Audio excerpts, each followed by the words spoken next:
So good morning, good afternoon, and good evening, very late evening for Takashi Ikegami.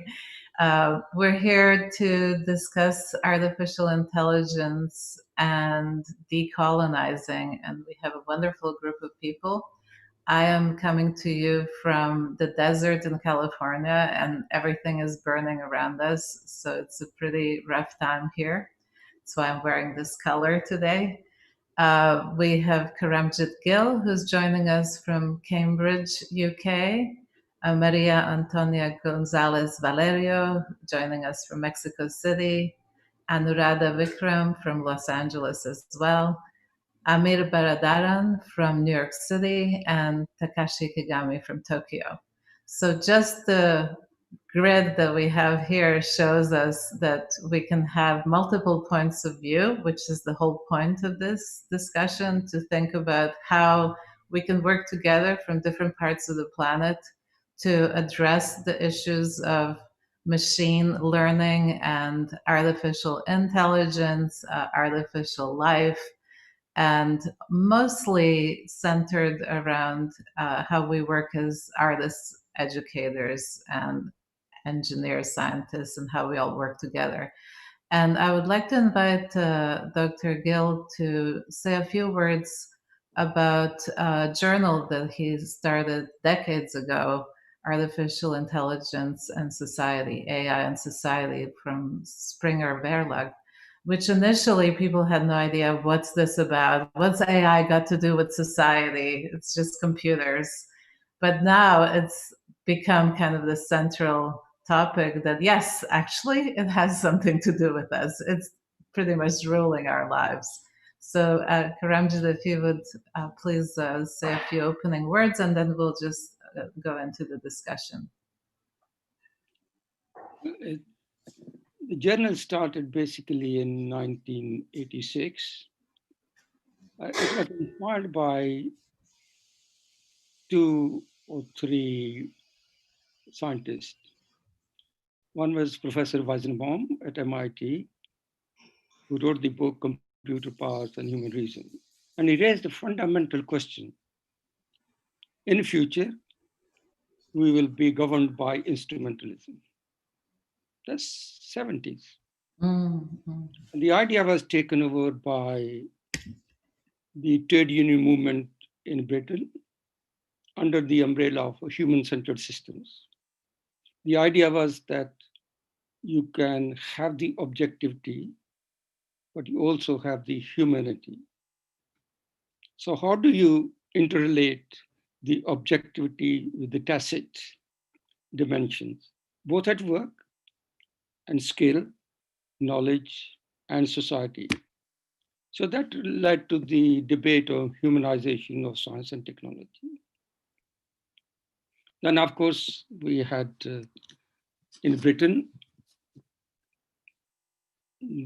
Prime Minister Thatcher, who made the comment, there are only individuals and not society. So society consists of individuals, basically. And that gave this sort of basis of, say, how do academics challenge this notion of society of individuals? And that led to a meeting in 1983 in Brighton. Margaret Bowden and other researchers joined together, and we thought about what the academics normally do, to have seminars and workshops, and actually set up a sort of a forum. And the forum was, at the end, artificial intelligence and society. Why artificial intelligence? Because it was believed that in future, we will be talking about instrumentalism. We will be talking about automation. And we have the possibility of automation through, in those days, not machine learning, but at least expert systems. But if we are going to move towards that direction, we should have a societal context in order to design it, evaluate, and apply it. So there's intersection between technology and society. So that was the beginning of this. And then, of course, slowly, expansion took place. We started with the idea of a journal of machine intelligence. Then that was coined the phrase of machine intelligence in 80s. Then, of course, we started moving towards the humanization of technology. So we changed the subtitle to human-centered systems. And of course, then Victoria came into being, and we changed the subtitle to knowledge, communication, and culture, focusing on the art, science, technology, and society. So there we are now. At the beginning, I still remember Alan Bundy, as perhaps people don't know. He's one of the most famous AI scientists in the United Kingdom. And I remember him writing to me, good luck in 1986. Let's see whether we can survive a year. Now it's 35 years, and this journal is at the heart of the debate on determinism, on automation, on machine learning, deep learning, whatever you call it, robotics. And it's a happy state to be in. So now the focus of the journal basically is wide open. It's a forum for ideas, is a forum for debates. We are not really concerned with any subject. It's a multidisciplinary, interdisciplinary, it's a diversity. It's now new era of decolonization of AI. And we're very interested to see what sort of issue Amir will bring out on the decolonization of AI.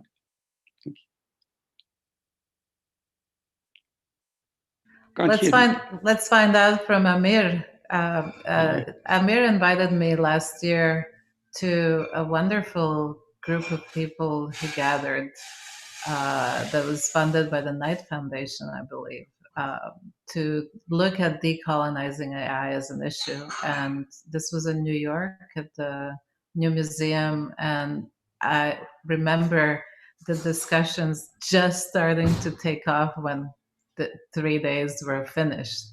So we've been talking back and forth in between 5 million things that we're doing. We should keep this fire burning because it's so important. And here we are. So Amir, give us a little bit of background of your thinking, why you even started that idea and how it's been developing and where you would like to see it go. Yeah, absolutely. So thank you. And this is great to be with such wonderful people on this panel. So for me, as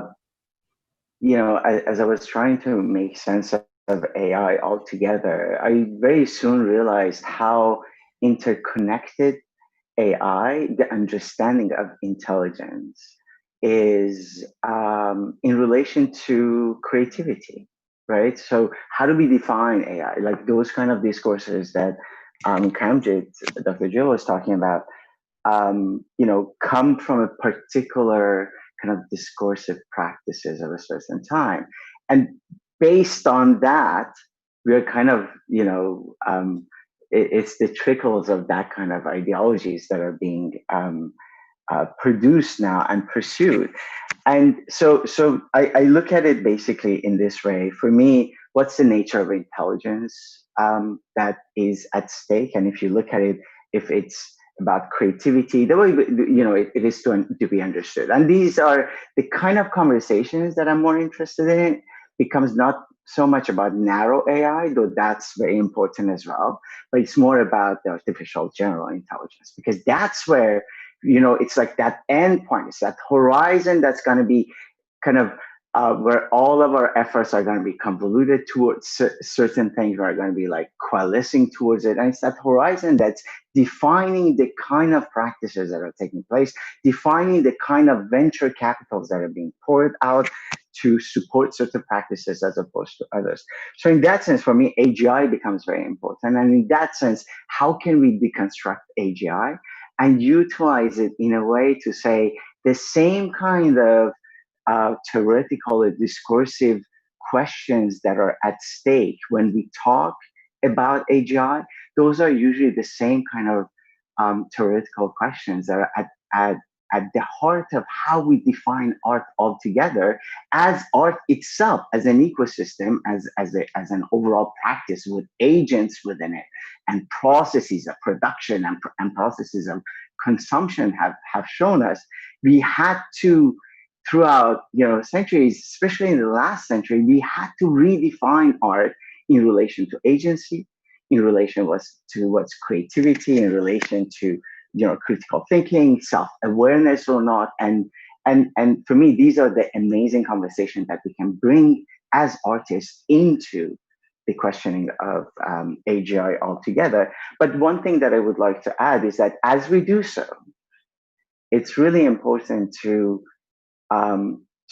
also understand questions around how anthropocentric our ideas around AGI are. And the question is, does intelligence need to be made at the image of humans, of ourselves to begin with? And do we need to actually move away? And there are some beautiful indigenous critical studies around that. Move away from human-centered understanding that the red you're wearing today is because we live in an ecosystem that's too human-centered. So the question is, how can we move away from that? And does AGI and artistic practices can allow us to open up these kinds of discursive fissures within that space so that we can think about a horizon that's defined perhaps differently? I would like to invite Anuradha to comment on that and add to it, both as an art curator and educator. I'm sure you've had a lot of thinking and thoughts about this. Oh, for sure. So, Amir, you raised a lot of great points following on Dr. Gill's introduction. Thank you both. One thing I'm thinking about is really about the nature of non-human personhood. That was something that came up for me early this morning, but I think it can be applied to the art economy, to the institutional economy, to the larger question of how we define the structures of intelligence and synthesis that we're seeking when we aspire to AGI. Because when we think about it, we already have an active example of non-human personhood, and that's the corporation, right? Legally, it's been recognized as such in American case law. But also in terms of the expectation that we have, and this actually came out of thinking about the academic institution, the university, which is home to so many of us, or partial home, that we expect it to be humane because human beings make it up.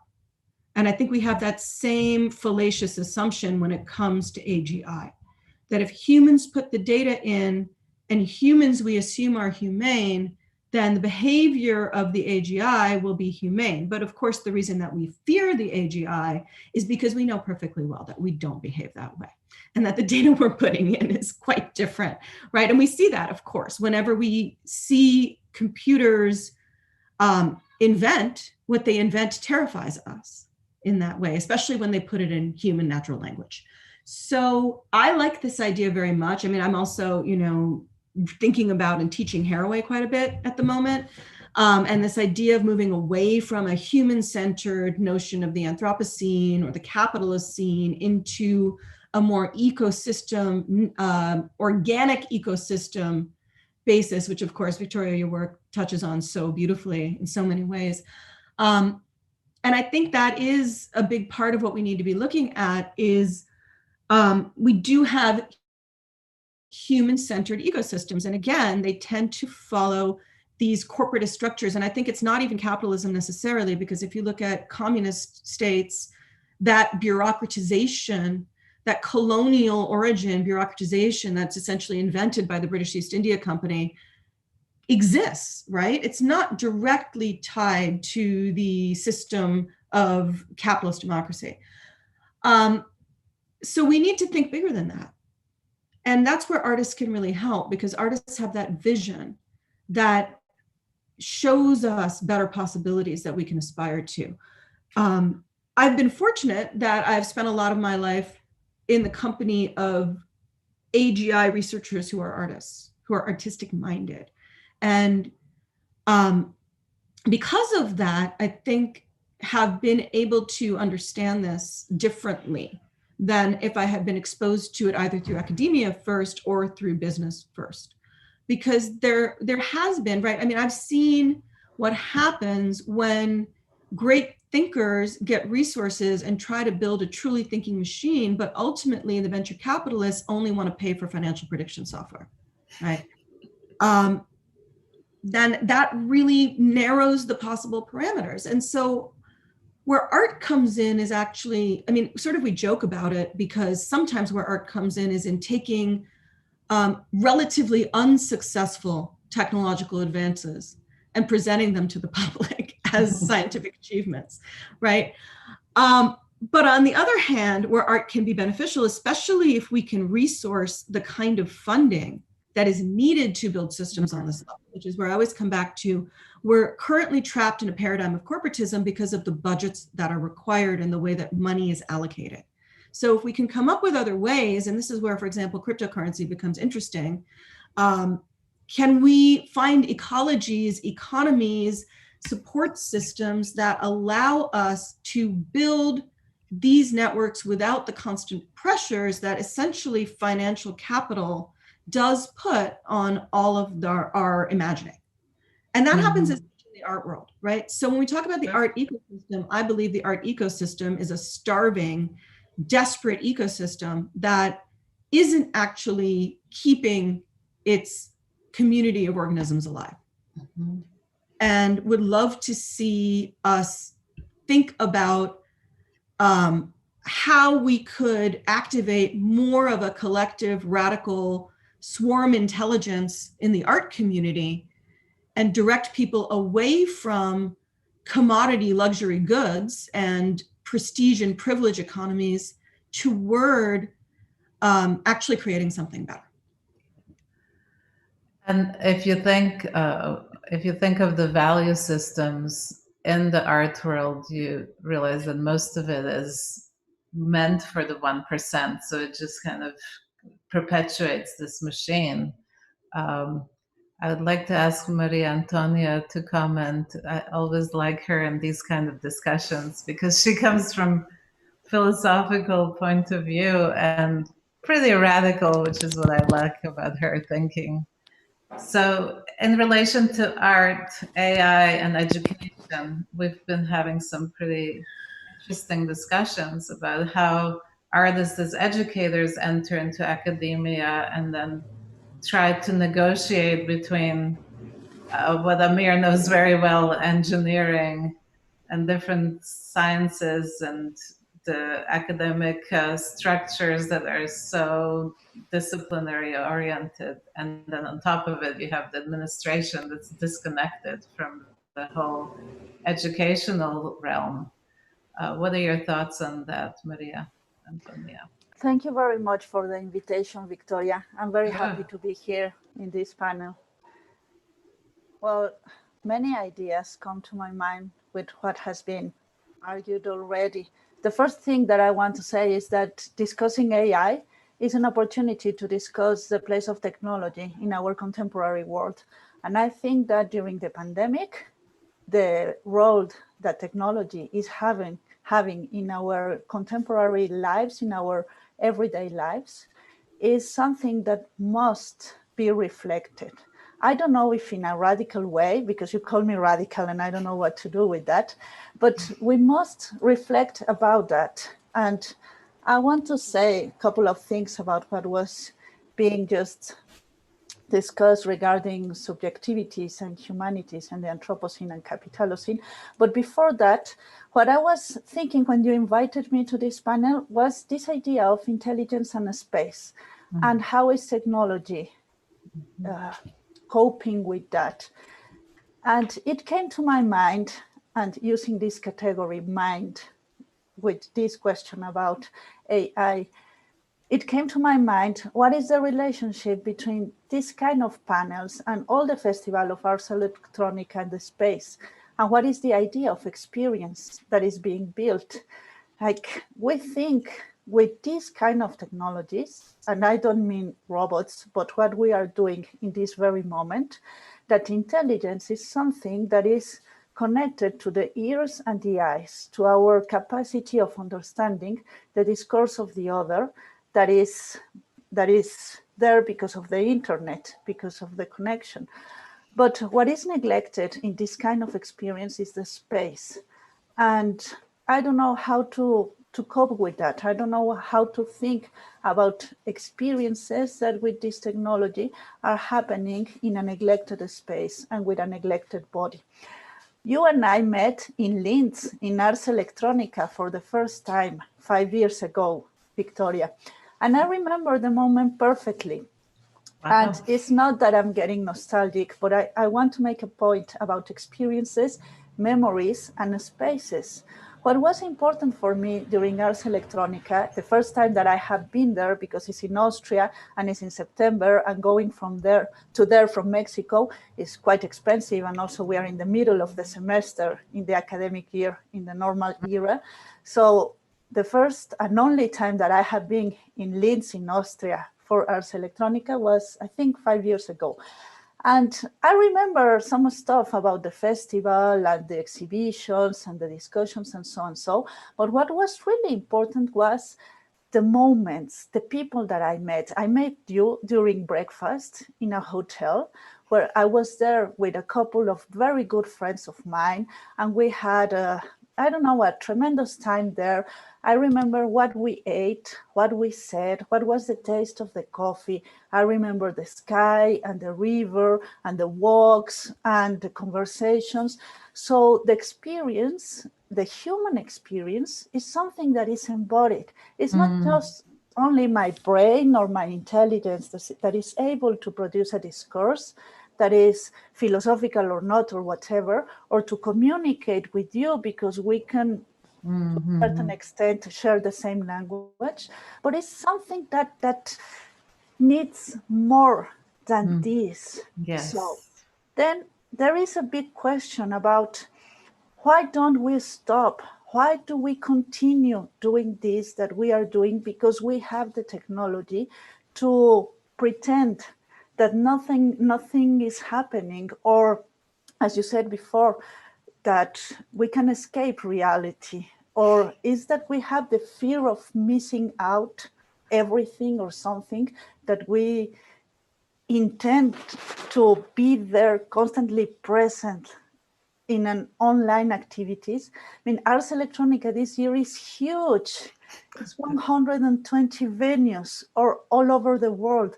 Things are happening, I think, 24 hours a day during 5 or 5 days, something like that. And it really strikes me the place that we are giving to technology now, because this is not the first pandemic that humanity has suffered. There have been many, and some of them, of course, much more lethal than this one.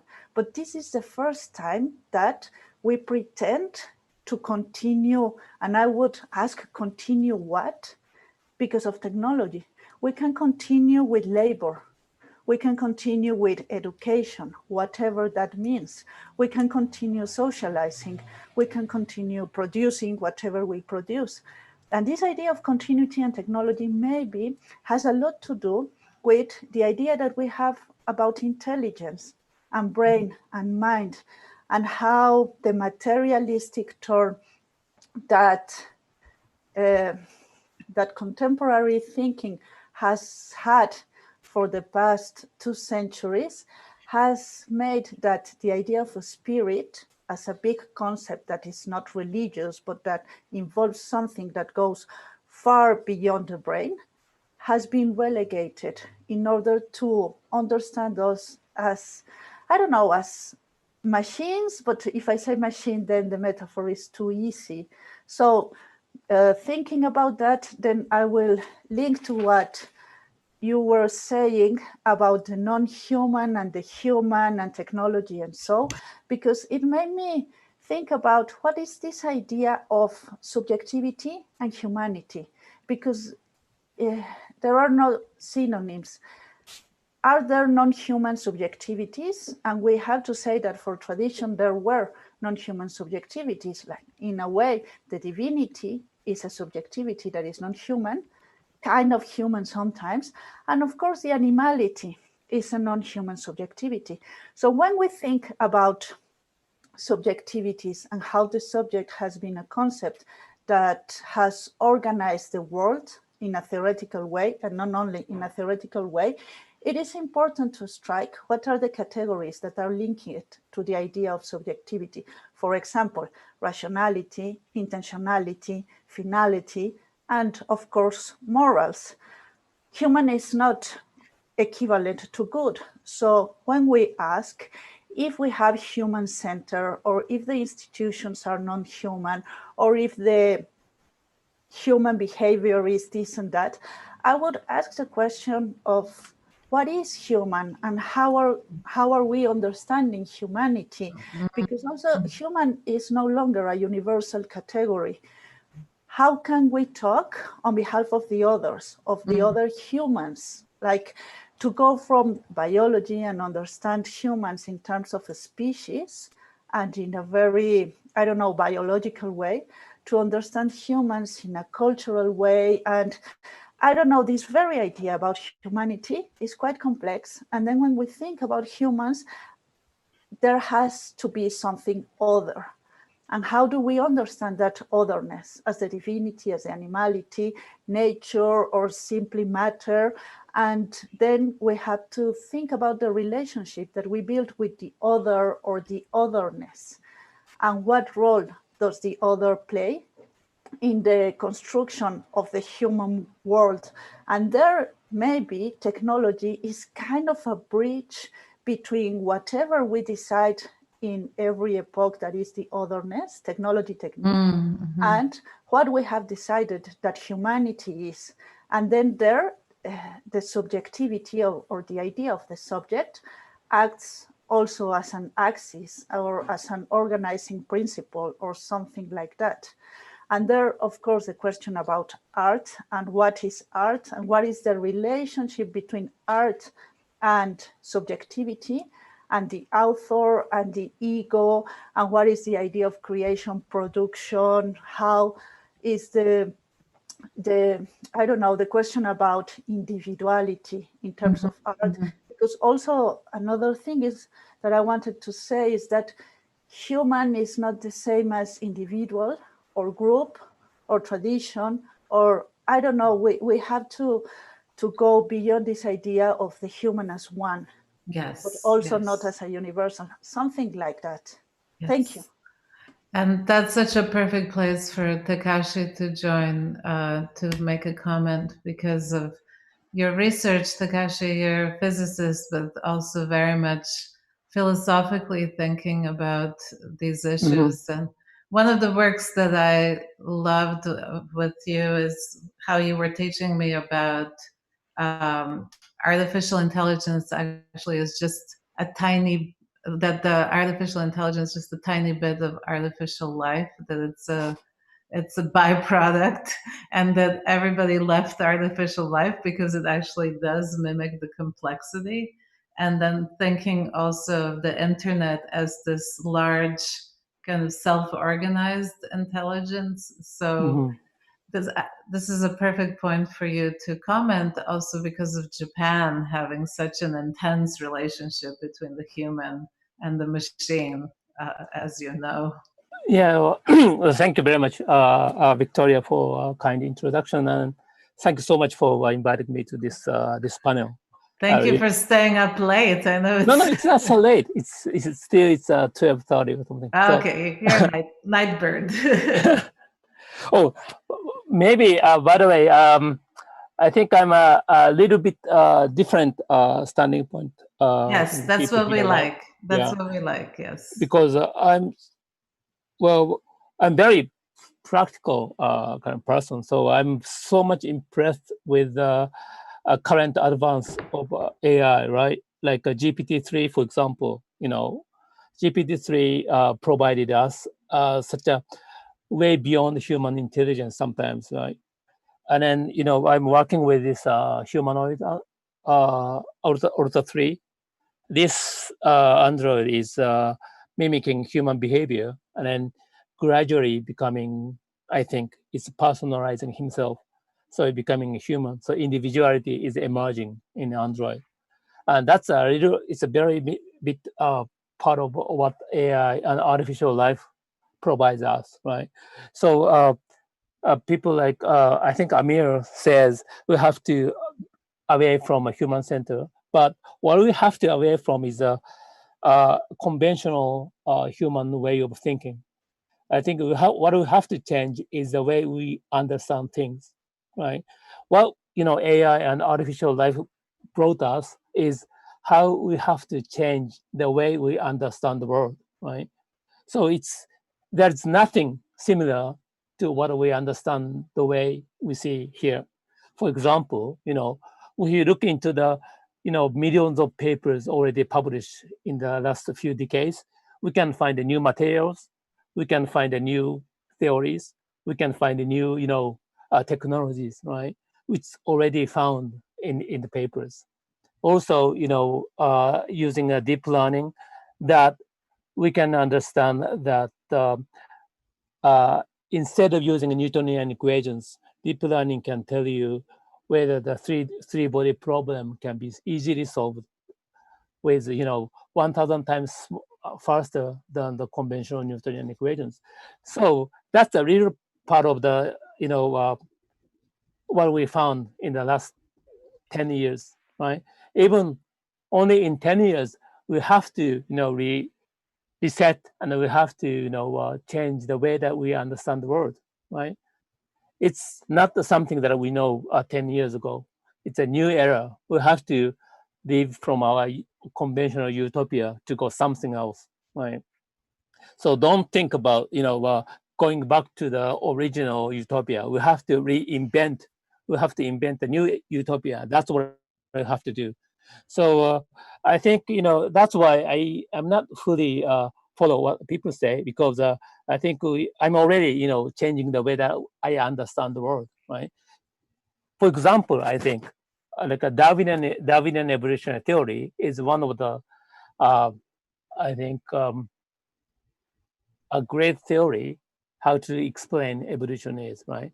But without based on data, right? Now we have a ample amount of data. So how we can update the Darwinian theory is one of the target of science right now, right? So that's one good example that why you have to, fight against AI, right? You have to, use AI to go somewhere around here, right? We can only understand here, but using AI that we can go there, right? This gap is much, much larger than we expected. So I think this is the era that we can be a new kind of human, right? New utopia is over there, right? So that's, I think, we have to discuss, in this era of AI and artificial life. But at the same time, what's happening that you also looked at is this collective connectivity, and then there's a whole group of people that are disconnected, and the realities of one group and other group are completely different, and yet we're connected and we hear about what's happening in other worlds. Yeah. So how do you deal with the multiplicity of utopias or dreams or nightmares? Well, I have to think about it, right? Because I cannot answer to this question immediately. But what I'm saying is, yeah, it's a difficult question, because even in Twitter space, we know that there's the people already making a community, and this community is disconnected from each other. That's what you think, right? But also, arts and science and science and humanity is pretty much separated from each other, right? And as always, I say that when I do something that people say, people from science says, this one becomes earth, means that this is bullshit, right? And then when people in artist community and making something, and then that becomes science, means that it's too boring. You explain too much. That's what artists means science is, right? And this gap is still huge, and you cannot bridge the gap. But what I'm saying is, artificial life and then power over science right now is making a big progress, and you don't understand what's going on now, right? This is a huge, tsunami is going on now, right? Whether you are against it or not, this is such a strong tsunami that you cannot resist it. That's the fact. That's what we have to face with. So I don't know. Maybe you are right. That's too much disconnection here, right? However, we cannot resist it. That's kind of my honest feeling. What happens if there's no electricity? I don't know, but there's a bunch of other things, right? My Android is now try to connect the gut feeling by working with the people from UK. That there's a way to get energy from other like eating snails, so that you can get the energy from it, and then robot can move around. That's a stupid but simple example of it, right? So of course the energy consumption is a big problem. Big problem. Yeah, the big problem. Yes, I know. But yeah, please. Amir. All right. Well, wonderful, Takashi. Thanks for bringing those points out. I want to maybe add a little bit to your points here. The reason for which I like to separate narrow AI and AGI is precisely to look how limited our own notion of intelligence is, so that we know for a fact. I mean, we have known this. There are bats that can see better than us. There are cats that see better than us in different environments, right? So we know we are limited in so many things. And now, through this kind of narrow AI, we also see our own limitation in terms of, our processing capabilities in so many ways, right? Or absorption capabilities, right? But what's also interesting is and this is what I always love to do, is to look at, the history or the context within which things come to life. So narrow AI came to life only because funding stopped, because there was a gap in between what the promise of AGI was. There was a winter that happened. That means people were no longer, people who wanted to talk about philosophical approaches or that kind of overarching approaches to AGI no longer were funded.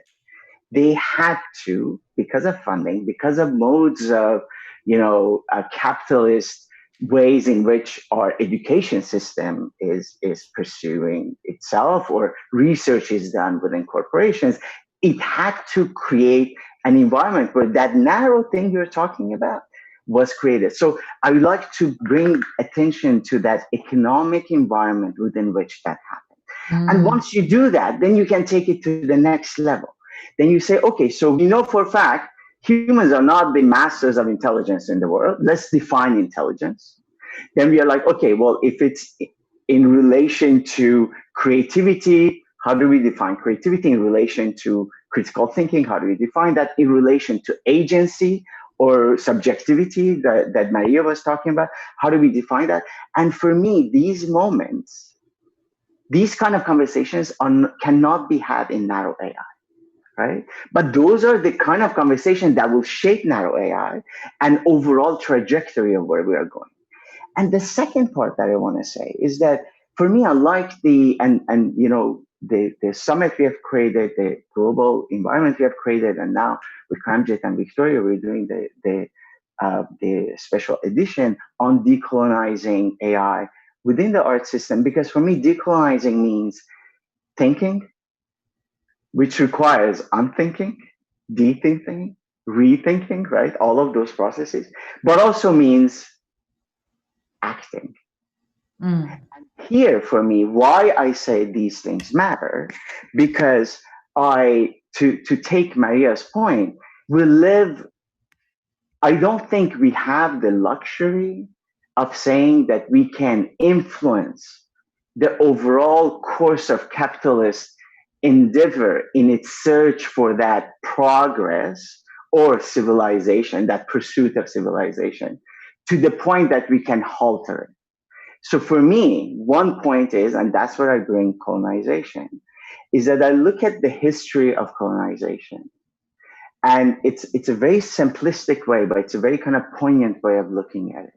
When the process of modernity took on, colonization as its premise and started expanding itself to the rest of the world for extractive purposes, one of the things that created and enabled that process was the mental kind of discursive ideas, the ontologies that created that relationship to Earth, right? So if you are a white man who comes here, you put a flag on the soil, and the environment belongs to you, which was very different than the ontologies and cosmologies that the First Nations had here, or indigenous cultures had here. So that's one component, and that's why being aware of the discourses that are helping us have the technologies or whatever we are doing really matter to me. So let's be aware of that. But more important than that, one of the major elements that enabled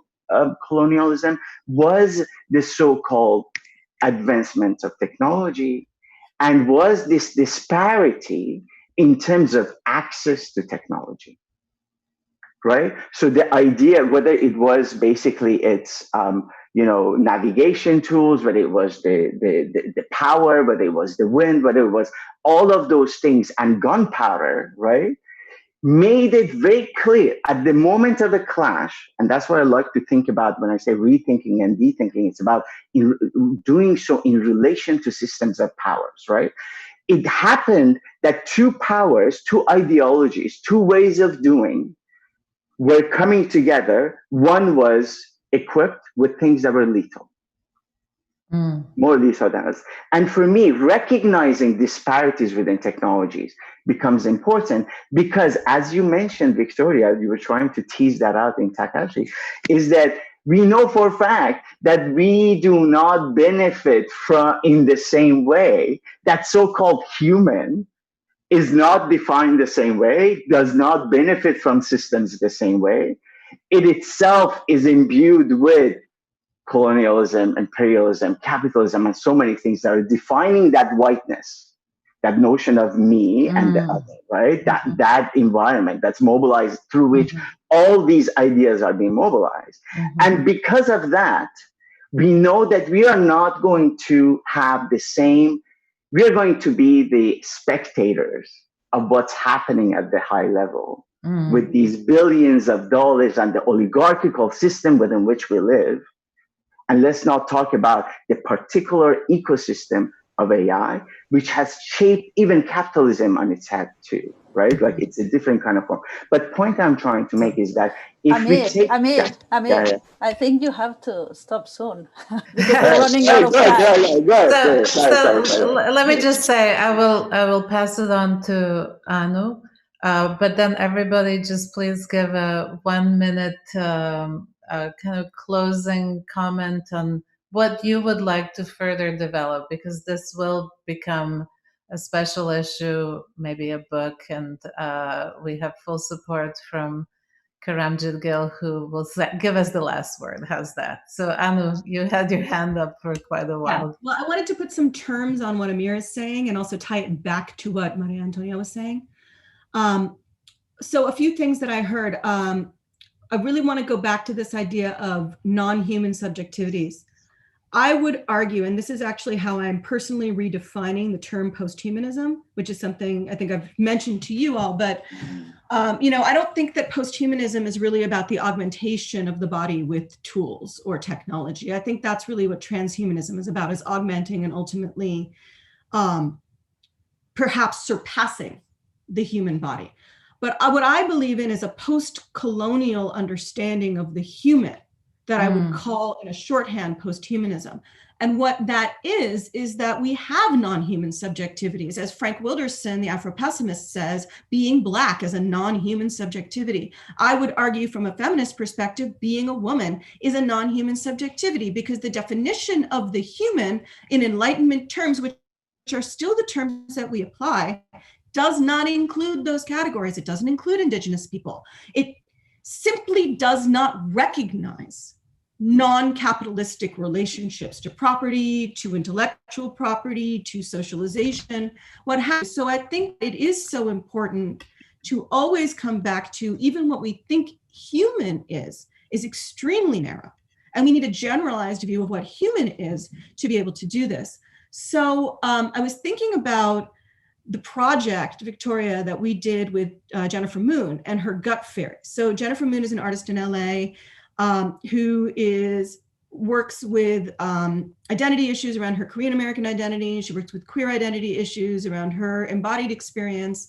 And she works more and more in virtual platforms. And she's working on an AGI assistant. It's a theoretical project that is the intellectual equivalent of your bacteria in your lower intestine. That is part of your intelligence ecosystem of the body. So it's the idea that it's not like that non-cerebral intelligence that is already part of human embodied intelligence could be represented as its own AGI that would actually augment your limited human intelligence with a narrative that would help you to better understand your own gut intelligence. So I'm going to stop there. Okay, thank you. So I will just ask María Antonia to say a word and then Karamjit to close the session because we're running out of time. And of course, we're bringing up so many issues, we could be here all day. Yeah, it's fascinating. I totally agree with what Anu was saying about diversity and plurality. I want to end with that extreme confidence in science is something that we have to be critical of. Citizen science is needed more than ever, and we can see this with the vaccine issue that is happening right now. So although I understand Takashi with his confidence on science and technology, talking about one utopia, I would say many utopias, many worlds for many ways of being, not only for humans, but also for non-humans, including the air and the water and the stones and so on. And also a question about what is this thing about narrowing reality to data. I have never understood what is data and information. And I love to talk with all of you further on these issues. Thank you. We will. Thank you, María Antonia. Karamjit, you get the last word. Unmute.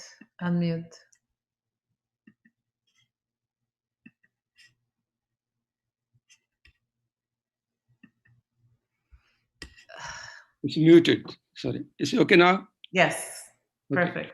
So basically, in a practical level, we have three levels of discussion taking place. One is conceptual level, whether decolonization and colonializations and how to deal with fundamental issues. The second basically is a research level. We're all academics or practitioners. What do we do at the research level?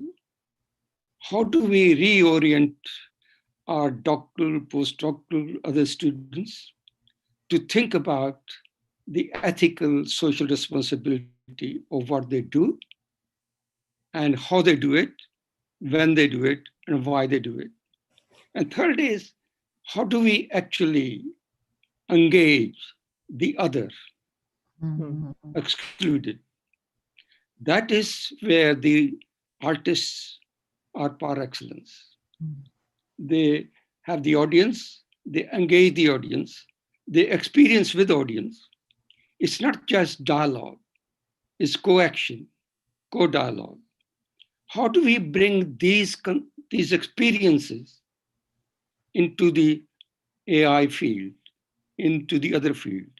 And that means engaging with other fields in projects, in exemplars, in applications, in theoretical discussions. The way I see it is through those practical steps, one could actually engage the literacy of the excluded.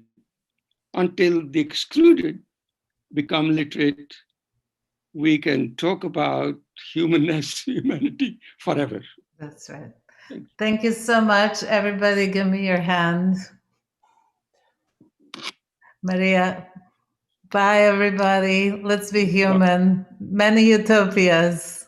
Many Okay. utopias. Thank you. Thank you. Bye. Thank you. And join us for nano provocations at 10 o'clock.